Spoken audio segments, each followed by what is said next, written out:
Guru Nanak's path to finding true joy. क्या अर्थ हुआ? गुरु नानक्स पाथ, पाथ का अर्थ होता है रास्ता, मार्ग या पथ।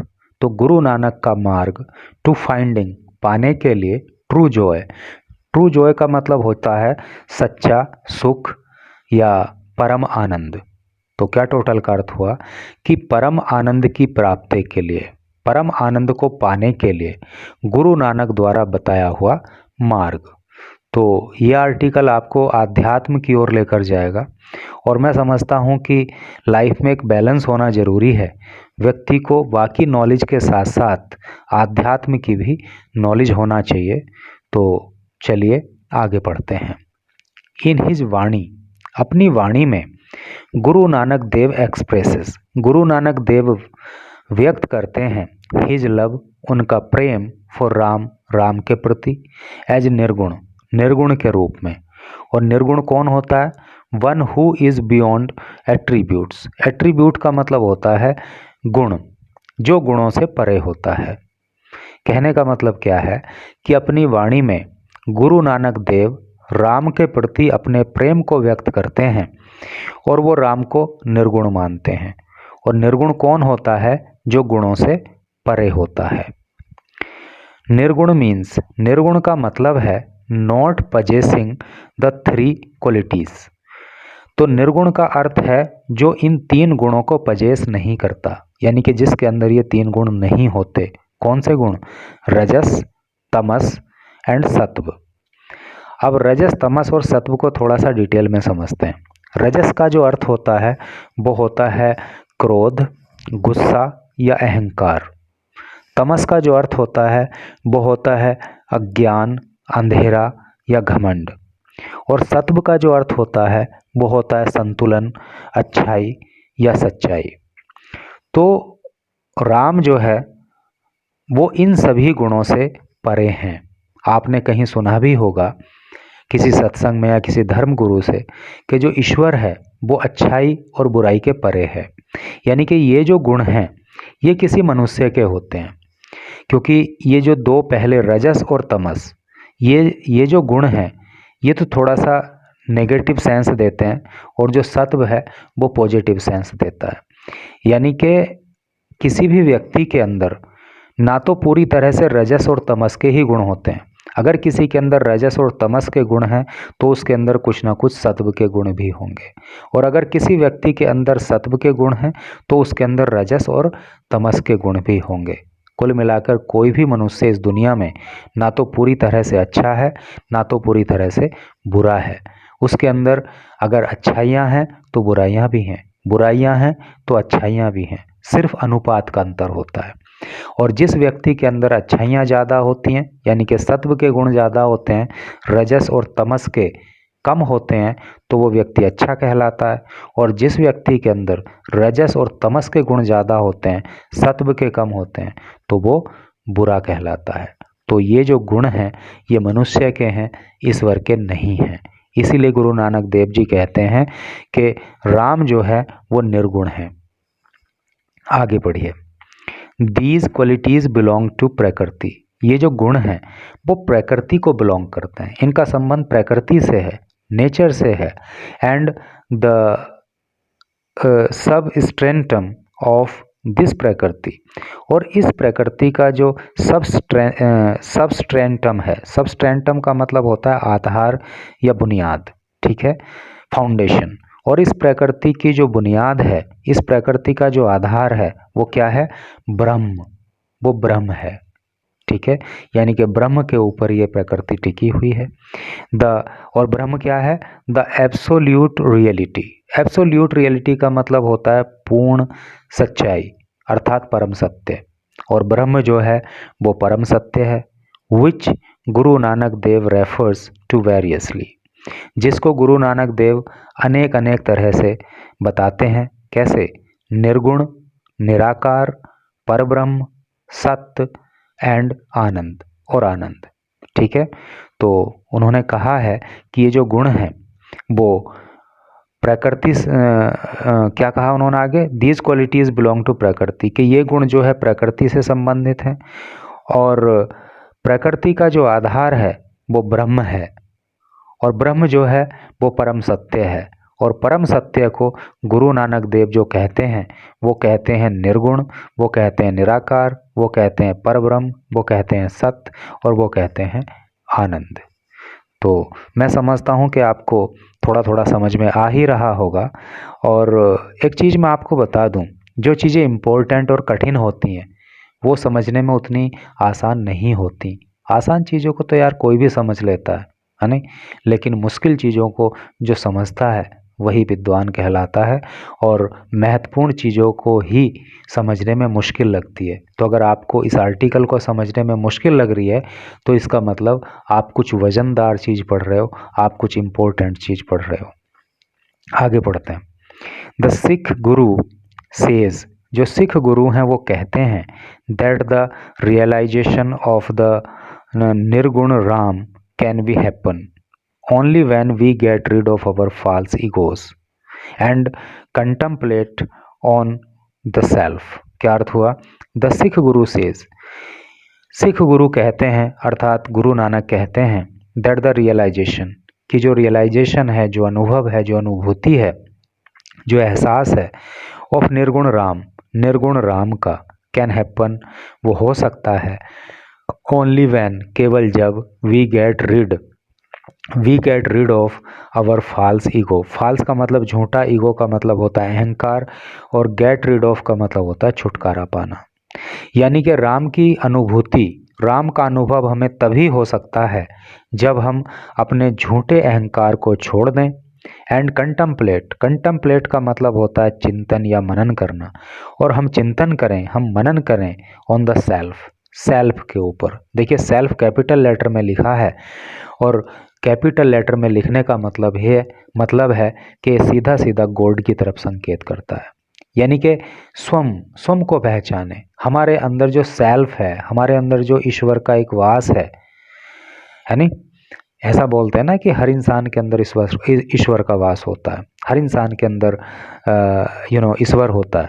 तो वही बोल रहा है कि हमारे अंदर जो ईश्वर का वास है, जो ईश्वर की उपस्थिति है, अगर हम उसका चिंतन करें, उसको पहचान लें और अपने झूठे अहंकार को छोड़ दें, तो हमें राम की अनुभूति हो सकती है। If we do not contemplate the truth, अगर हम सच्चाई को कंटम्पलेट नहीं करते हैं, ट्रूथ भी कैपिटल लेटर में लिखा है, तो इसका मतलब ये भी गॉड की तरफ इंडिकेट करता है। तो अगर हम परम सत्य को यानी कि ईश्वर का चिंतन मनन नहीं करते हैं, तो क्या होगा? We will stay entangled in these 3 गुण्स, तो हम इन 3 गुणों में ही फंसे रह जाएंगे, जो अभी ऊपर बताए थे, रजस, तमस और सत्व। अगर हम ईश्वर का चिंतन नहीं करेंगे तो इन 3 गुणों में हम फंस जाएंगे, and we come slaves to body and mind, और हम जो है बॉडी और माइंड, शरीर और दिमाग, तो जो शारीरिक और मानसिक हमारी इच्छाएं हैं उनके हम दास बन जाएंगे। एंट्वाइंड विद द वर्ड, एंट्वाइन का मतलब होता है गुथना या उलझना, विद द वर्ड संसार के साथ, और हम सांसारिक चीज़ों में जो है उलझ कर रह जाएंगे अगर हम जो है ट्रूथ को कंटम्पलेट नहीं करेंगे। ठीक है, तो आगे पढ़ते हैं। द माइंड नेवर रेस्ट्स, जो दिमाग है, जो मस्तिष्क है, वो कभी आराम नहीं करता।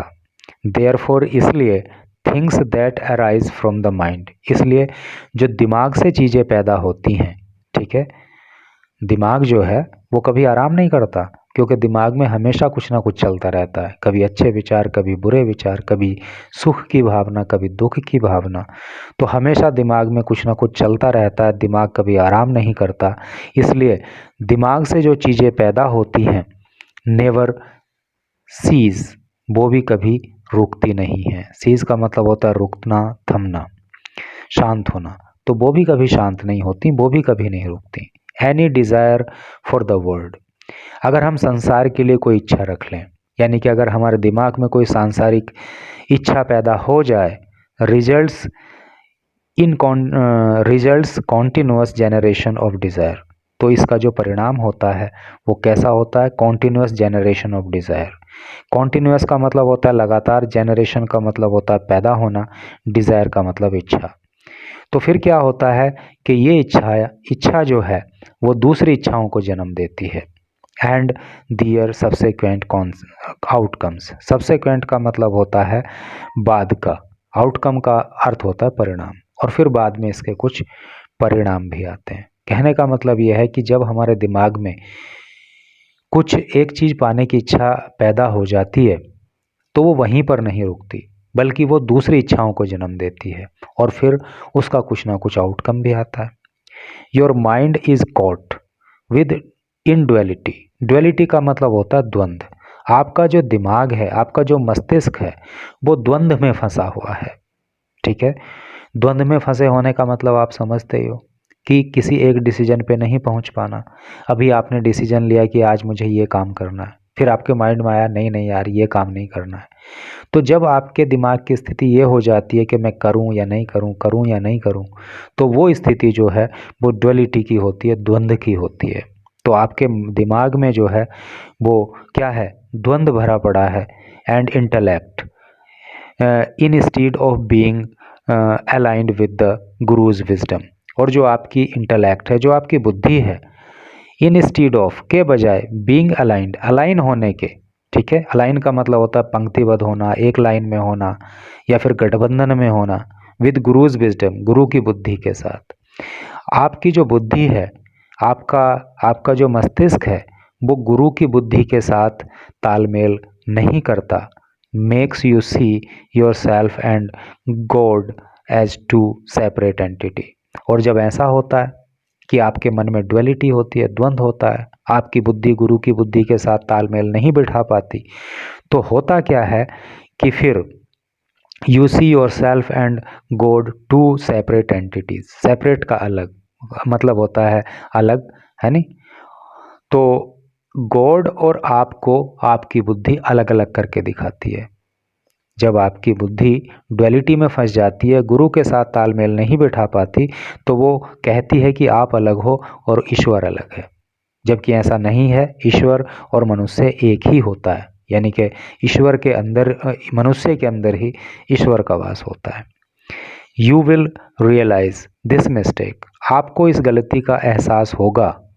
सेज गुरु नानक, गुरु नानक कहते हैं, इफ़ यू कंटम्पलेट द आत्म तत्व, यानी कि जब आत्म तत्व को आप कंटम्पलेट करोगे, उसका चिंतन करोगे, और आत्म तत्व क्या है, nature of the self, self का नेचर, यानी कि स्वम को पहचानना, अपने अंदर जो ईश्वर है उसको पहचानना।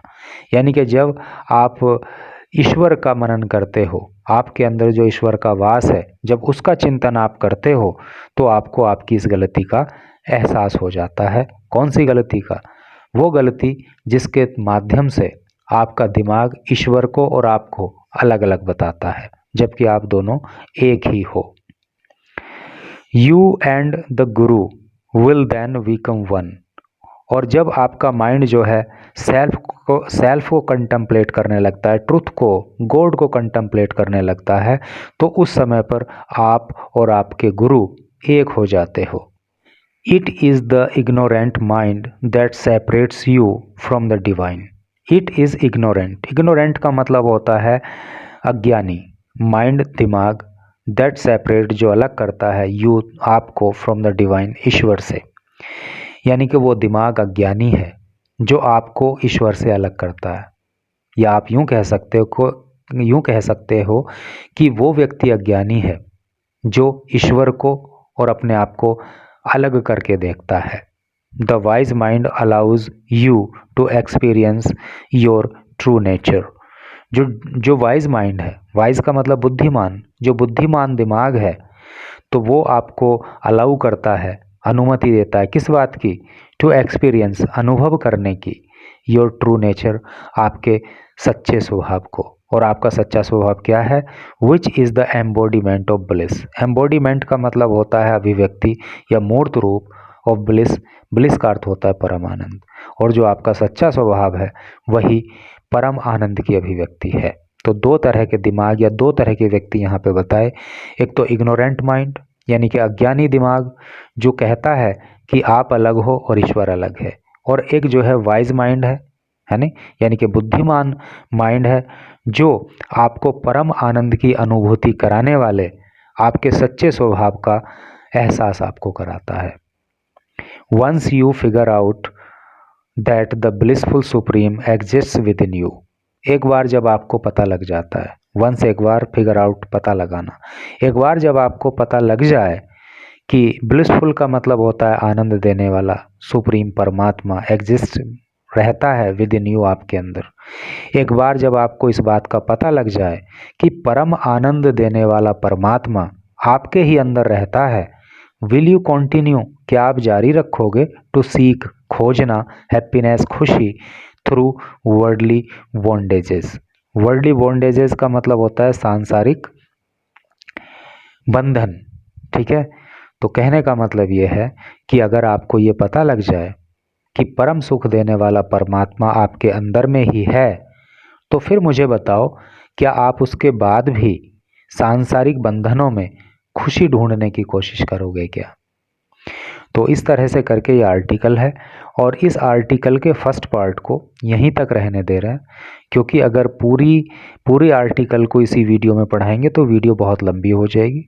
ऐसा करेंगे कि इस वीडियो का लिंक जो नेक्स्ट पार्ट में पढ़ाऊँगा इस आर्टिकल का, उस वीडियो के डिस्क्रिप्शन में दे दूँगा, और उस वीडियो का लिंक जो है इस वीडियो के डिस्क्रिप्शन में दे दूँगा, वहाँ पे जाके आप वीडियो देख लीजिएगा, या फिर चैनल के प्लेलिस्ट में जाके आप इन वीडियोज़ को वॉच कर लीजिएगा। तो thanks for watching the video.